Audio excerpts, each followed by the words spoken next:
Shalom Vracha à tous nos amis de Atarat Mordechai. Nous sommes dans la paracha de Vayeshev qui correspond habituellement, même dans une année embolismique où il y a 2 Hadar, c'est-à-dire 13 mois de l'année, mais cette fête de Hanouka, elle tombe en fait dans Parashat Vayeshev, Parashat Miketz. Et là, il est marqué dans le livre du Gaon Hida, Alav Shalom, comme ça, il faille faire très attention de prier Minha la veille de Shabbat de Hanouka. Il faille d'abord faire Minha et après allumer les bougies de Hanouka. Ve'hakach yadlik ner Hanouka. Kit filot Minha. Il dit pourquoi? Pourquoi nos Hachamim ils ont dit qu'il fallait faire d'abord Minha et après allumer la Hanoukia? Car la prière de Minha, pourquoi on l'a fait? Elle est en correspondance avec le sacrifice journalier qui se faisait après, à l'heure de Minha, après la journée, après le matin, à Minha ben Arbaïm, entre les soirs, comme on dit, et la bougie de Hanouka, elle est en souvenir du Nes Anaasa Benerot Amenora Anidlakot Ahar Tamid Shel Ben Arbaïm. Lorsque le Kohen Gadol allumait la menorah au Beth Amikdash, il le faisait après Minha. Donc, à Kalbouchou, il nous demande de faire tout le geste d'allumage de la Hanouka comme au temps de la menorah du Beth Amikdash. Faire d'abord Minha, c'est-à-dire offrir à Hachem le sacrifice journalier qui se fait donc à ce moment-là, et après allumer la bougie. C'est ce qui est marqué dans Maharash Abouhav, dans son livre Dvar Shmuel. Maintenant, le jour de Shabbat, donc c'est-à-dire vendredi, il y a Likner Hanouka Kodem Shel Shabbat. Vendredi, il devra allumer celui de vendredi d'abord, c'est-à-dire le ner de Hanouka et après le ner de Shabbat.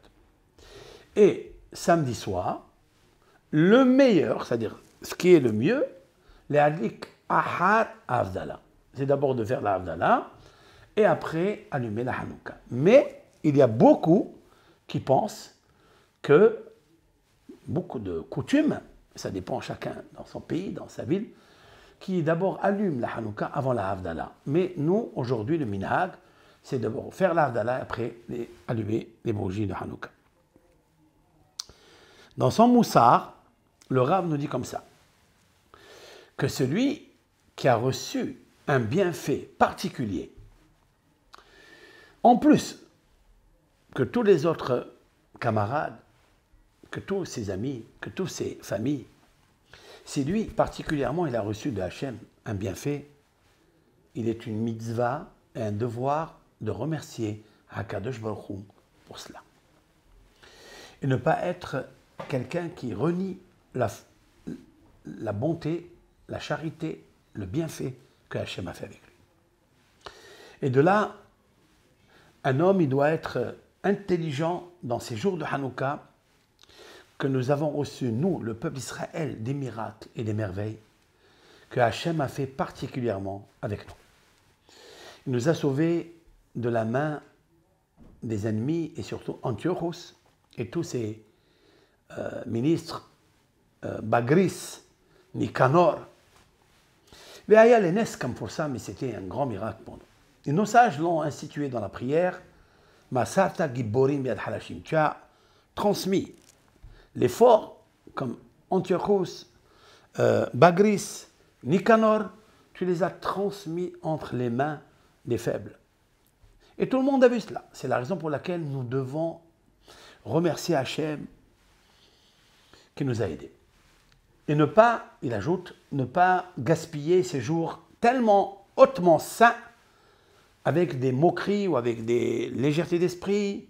Il dit qu'il ne faut pas boire comme ça, manger n'importe où, aller dans les restaurants et s'engouffrer, seulement de préparer des séoudot, c'est une mitzvah de faire une séouda en chantant à Hachem Yitbarach, lui, autour de sa famille, de mettre, s'il ne sait pas chanter, il amène un chanteur pour lui chanter et de chanter des chants, même de Shabbat ou de fête, à Kadosh Baruch Hu. Et ne pas gaspiller ces jours-là avec des moqueries ou pour rien, en vain.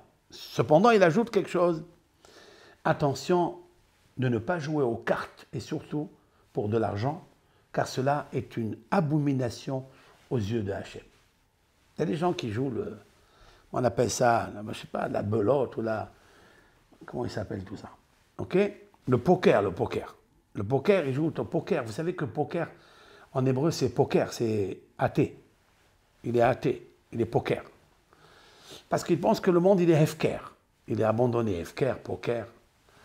Alors, ces jours-là, même si dans l'année, les gens ils s'amusent à jouer un peu de poker parce qu'ils se retrouvent ensemble, c'est pas car permis, parce qu'il y a Bitul Torah. Il y a dommage pour ces minutes qu'un jour il va dire mais qu'est-ce que j'ai fait de ça? Mais au moins les jours de Hanouka, il faut réserver exclusivement à Hachem le remerciement avec des séoudot, de fêtes, de joie, de sainteté et de mitzvah. Si un homme, il se rappelle de Akadosh Baruch Hu, l'Éternel lui fera encore d'autres miracles. Comme il est marqué dans les psaumes, Natata le'avdecha nes leitnoses. Nos sages disent à ce propos, David Amelech, il a dit, tu as donné à ton serviteur, David, nes, un miracle, leitnoses, pour lui donner encore un autre miracle. Cela veut dire que si quelqu'un reçoit un miracle et il remercie Hachem, eh bien Dieu lui fera encore un autre miracle. Est-ce qu'il est bon de demander des miracles? Non.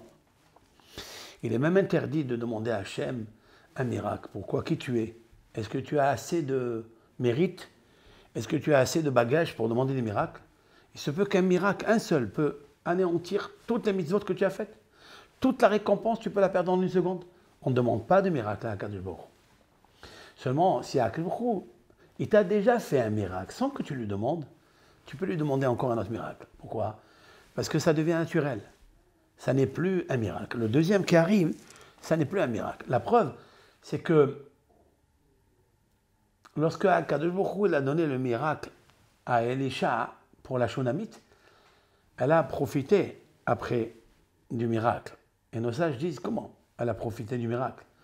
Puisque Elisha, il lui dit, tu sais, tu vas payer tes dettes avec ce surplus d'huile, avec cette bénédiction d'huile qui s'est propagée, et le reste, tu vivras toi et tes enfants.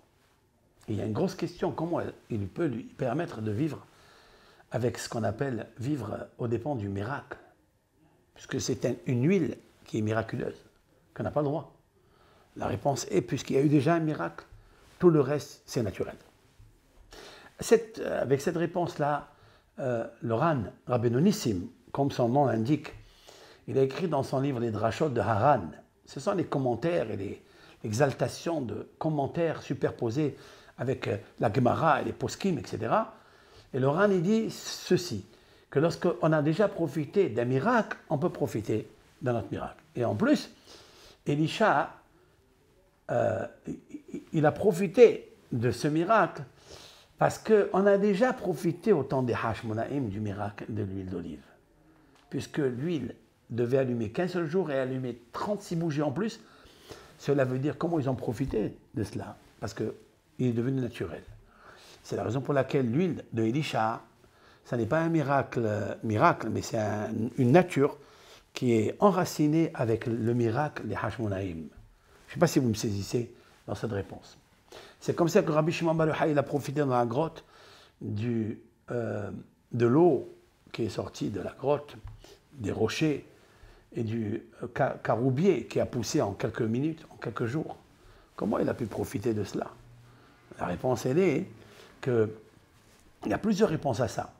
Mais la réponse qui est extraordinaire, c'est que comme Akadosh lui a déjà fait un miracle, puisque lui-même c'est un homme de miracle, Rabbi Shimon bar Yochai, ça devient chez le tzaddik, ça devient quelque chose de naturel. Et la vie que nous avons tous les jours, la respiration que nous possédons, la respiration que nous vivons tous les minutes, ce n'est pas un miracle, seulement on s'est habitué. Mais seulement nous avons remercié Akadosh pour le premier miracle de respiration, quand on était dans le ventre de maman, là-bas. Alors que la bouche elle est fermée et que le nez seul était ouvert, comment on a pu respirer? C'est un miracle. C'est pour ça qu'on dit Asher Yatsar. On fait Kol Bassar ou Mafri la Hasot. Ça veut dire l'Éternel, il guérit toute chair et il fait des merveilles. Quand il fait des merveilles? Dans le ventre de la mer. Nous avons profité de la respiration. Eh bien, toutes les respirations que nous vivons après ne sont que naturelles, mais elles dépendent d'un premier miracle dans le ventre et la matrice de maman. Donc, on peut profiter. Donc, ici, on demande à Akhlbourou merci pour ces jours-là. Avec ça, on peut répondre à une autre question.